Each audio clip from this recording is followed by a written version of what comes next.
And so we're going to talk about now about the practice of law in Chapter 17. You probably noticed that your book is written by a committee, and there's a little overlap with these different sections, so I'll try to avoid as much of that as I can. However, a little repetition is not a bad thing when you're trying to learn about something, right?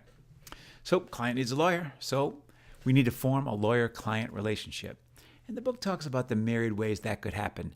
Perhaps someone walks into the biggest law firm in town, says, "I want the big guns.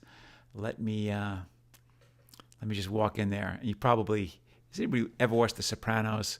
It's pretty funny.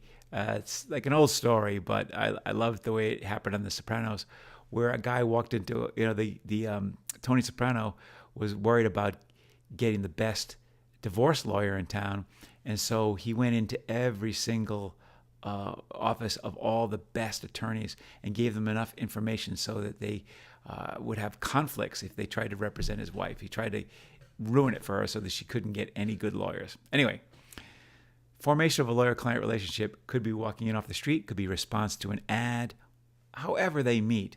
That interview is where, first of all, the lawyer lets the client know whether or not they really do need the services of a lawyer. And if they do, talk about the parameters of that representation. The lawyer needs to make clear, I can do this for you, but I can't do this for you. As long as it's not unreasonable, then the lawyer can limit the relationship and the representation. So at that time, they're going to set a fee arrangement. It should happen at the outset of the relationship or soon thereafter. The model rules require that.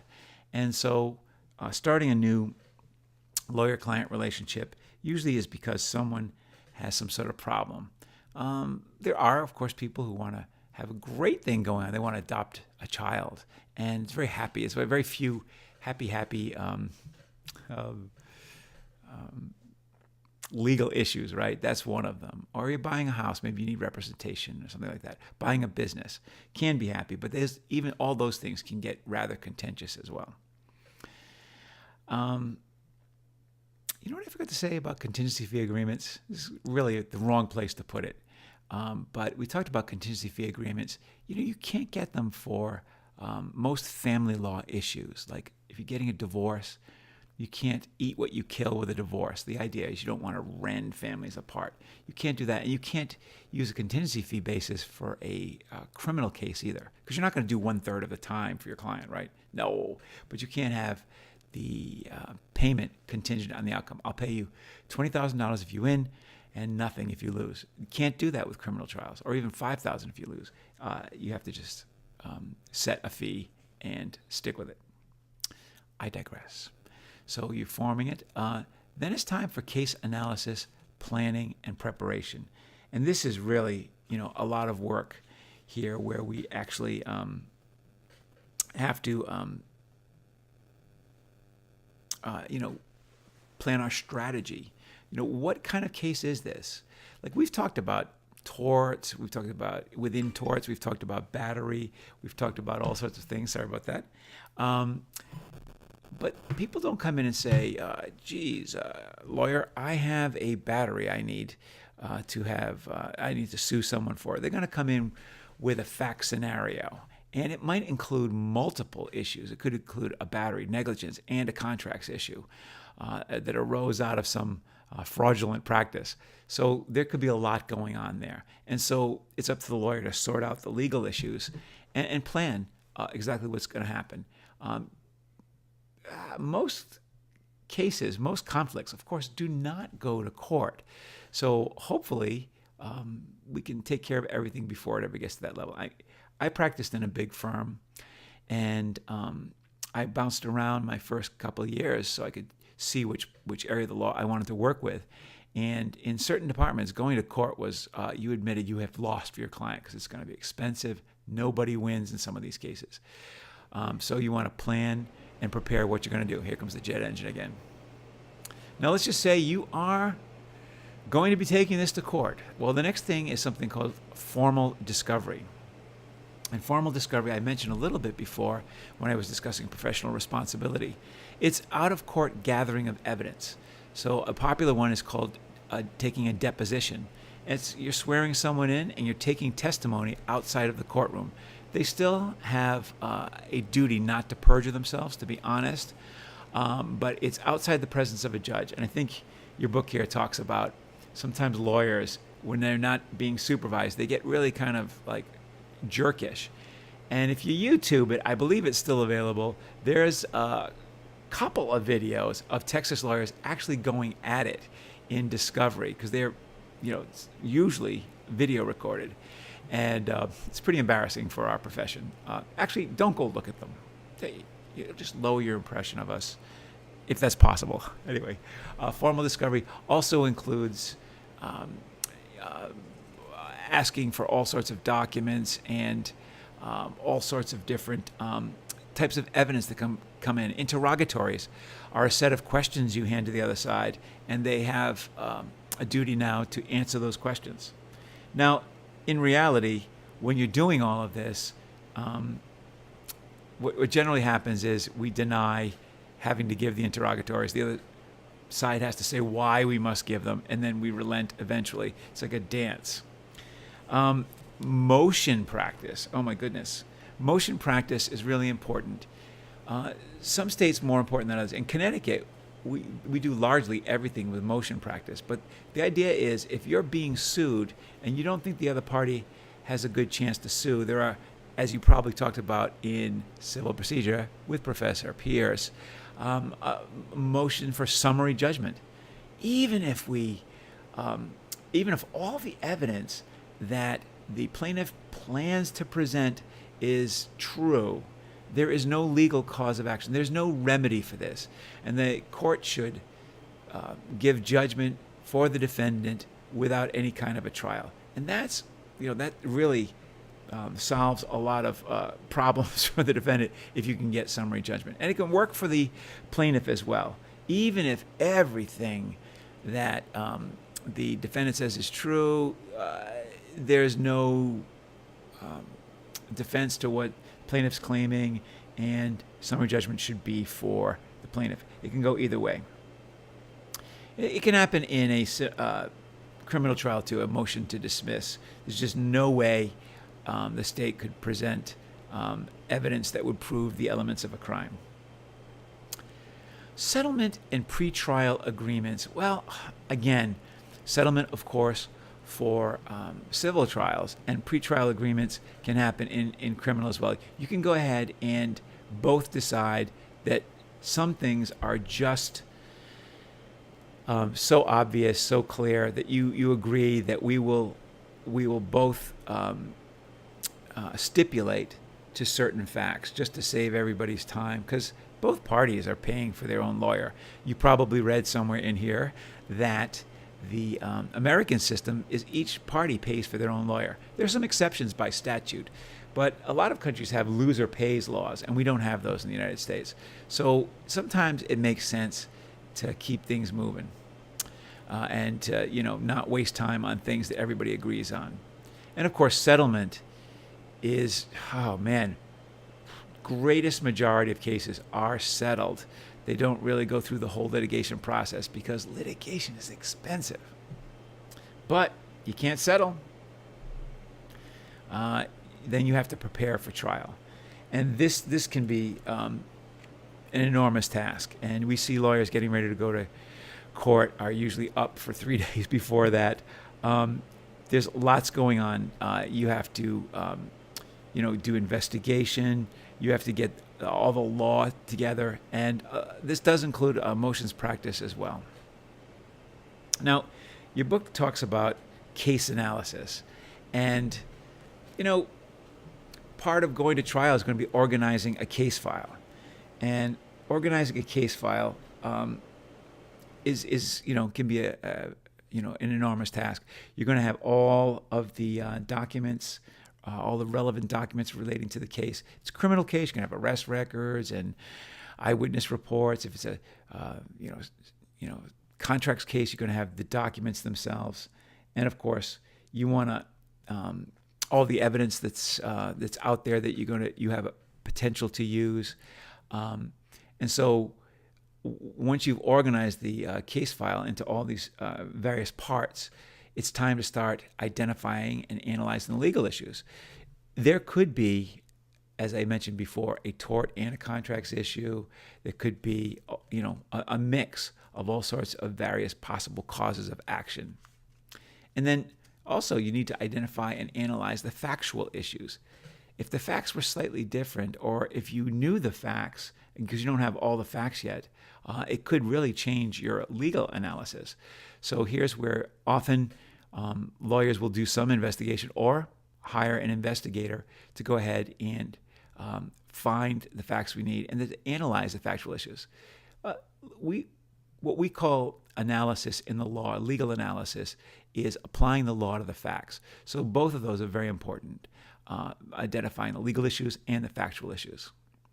And then the book talks about this, which again, you probably are thinking, moral theme.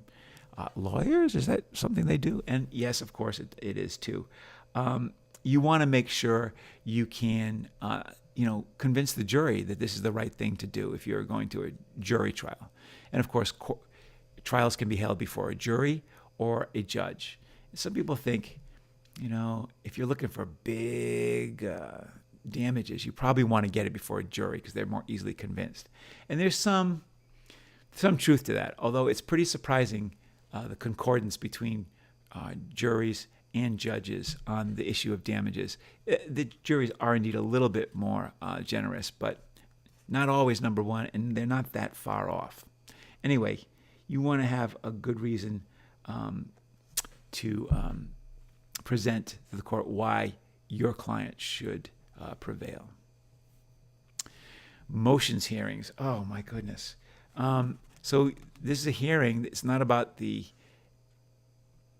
facts of the case. Usually, you have to say, even if all of what one side has claimed to be true is true, you're not saying it is, but if it was, then this motion should be granted. So there's a lot of issues to consider when doing motions practice. Your book talks about a few things. Competent attorneys have to know the local rules about deadlines, which motions are filed when. Texas laws are pretty specific. There are some filings you have to make all at once, and if you don't, you're forever barred from making them. So it's very technical motions practice. I do have to tell you one quick story about my own particular motions practice.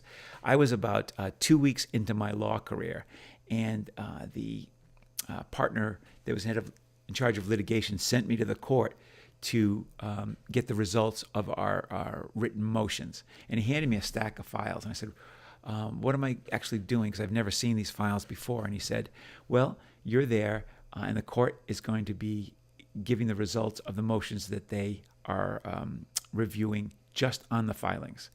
And I said, why do I need the filings? He goes, well, they might ask you a question or two. And I'm like, I have like 20 minutes to get to the courthouse, and I've got to argue this? He goes, it's unlikely, but it might happen. So I went to the court, and it's like a game of whack-a-mole. And I hope I haven't told you this story already, but the court will say, case of blah, blah, blah, Shipman and Goodwin, stand up, and they say granted or denied, and you just sit right back down. So it looks like lawyer whack-a-mole. Everybody's standing up and sitting down. But it's very an efficient way of doing things. If there's no reason to go to trial, then you shouldn't be going to trial. And so motions practice, it can be a little heavy-handed, but it is streamlining. And I'm sure Professor Pierce told you all about it. Trials, jury selection. Yeah, really important. And if you watch TV at all, and I know some of you do, you know that jury selection is really important if you watch law shows. In jury selection, you want to make sure you get a jury that can be fair to your client. So although it's not available in federal trials, there's something called voir dire. And in Texas, it's called voir dire. It's the same spelling, but if you say voir dire, in the French kind of thing, you'll get laughed out of the courtroom in Texas. But in voir dire, you get to ask questions of the jury. Like, have you ever had a similar problem? Like, have you ever been the victim of the same kind of crime? Or have you ever suffered the same kind of loss because someone was negligent? They may be biased to one client or the one party or the other. So that's a chance to find out about this. And sometimes, they'll just say something like that's terrible. Like they'll make a racist comment, and your client may be a person of color, you might ask for the judge to strike that person from the jury for that reason. Now, you get a few what they call peremptory challenges, and it varies by jurisdiction and by the type of case. But let's say you have 4 peremptory challenges. Once they're gone, then you have to have a reason that that is accepted, like someone's racist or someone has admitted they couldn't possibly look at your client in a way that would be honest and with an open mind because they hate them. Things like that. Those people will be dismissed and they won't count against your peremptories. But your peremptories are something's off about this person. And the court will only give you so many. Because in the past, courts were a little bit more generous with peremptory challenges. And like during the civil rights days, people were just using them to exclude people of a certain color or maybe a religion from being on the trial. And that's not what they're for. The opening statements, oh man. And those of you who enjoy a good, law movie or a TV show, opening statements really set the tone. And the lawyers tell what they're going to do, and then they're going to do it, and then they're going to tell them at the end what they did. So the opening statement is really critical. And of course, presenting the case, it's very formulaic.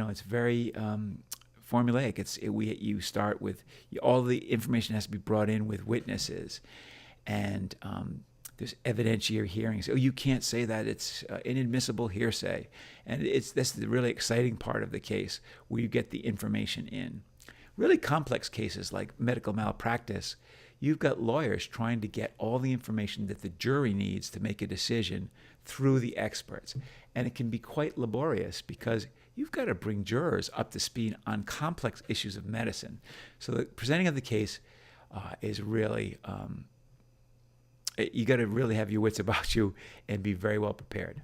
Closing arguments, you're going to sum up all the wonderful things you talked about, the witnesses said, and give the jury a reason for your client to win. And then there's jury instructions. And the judge actually gets to select what they are, but both lawyers on either side of a case will generally write jury instructions for the court, and the court will decide which ones are accurate. They will give the jurors the law to apply and tell them what they must do. But the jury gets to decide what the facts are. They've heard he said, she said.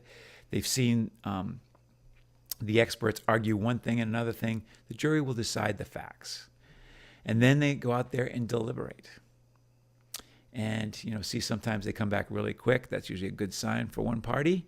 Sometimes they can't come up with a verdict. It's a hung jury. In a lot of civil trials, it doesn't have to be completely unanimous, but in most criminal trials, it does. So sometimes we don't get a verdict, and then we have a mistrial. Oops, that was the last slide. And again, if it's a criminal trial and someone has been exonerated, as you remember from your criminal section of this course, they can't be tried again. They're off the hook. You can probably think of a couple famous cases where that kind of thing happened. Like if someone murdered someone, but it couldn't be proven beyond a reasonable doubt, you still might be able to bring a civil case of wrongful death against the person. I'm trying to think, have I ever seen a case like that? Somewhere. I'm sure you have. And of course, those types of cases, civil cases, can be appealed as well if you did not get the result you wanted. But you have to find that the court did something wrong. They let in evidence they shouldn't have let in. They denied a motion that should have been granted, or granted a motion that should have been denied.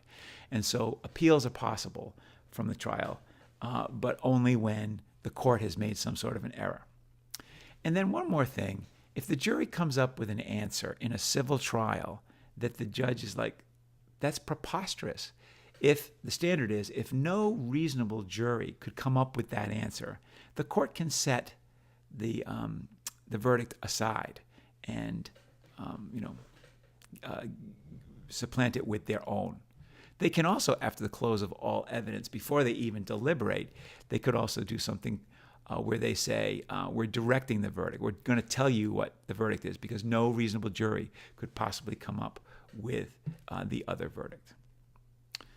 Well, all right. Well, it has been a lot of fun. I really enjoy our class. I will be seeing you shortly in San Antonio. And so thanks for paying attention. Do well in those multiple choice. And always a pleasure.